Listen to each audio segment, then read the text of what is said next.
Գիտեք ինչ, պատերազմը Իրանում ըստ էության օբյեկտիվորեն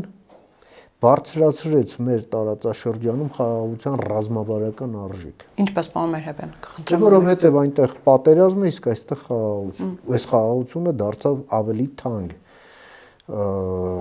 Նաև տնտեսական տեսակետից։ Դե նայեք, ասենք օդային թրաֆիկը աշխարհագրությունը, հա։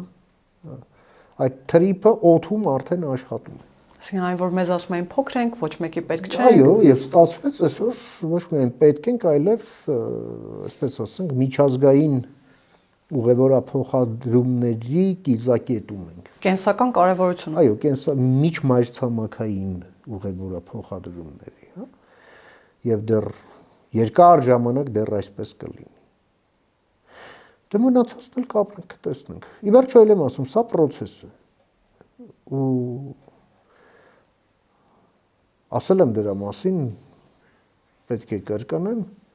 որ խաղաղությունը դա ամենօրյա աշխատանք է խաղաղության համար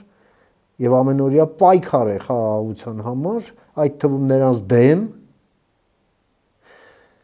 ովքեր փորձում են խափանել խաղաղություն։ Այդտեղ մենք ունենք խնդիրներ։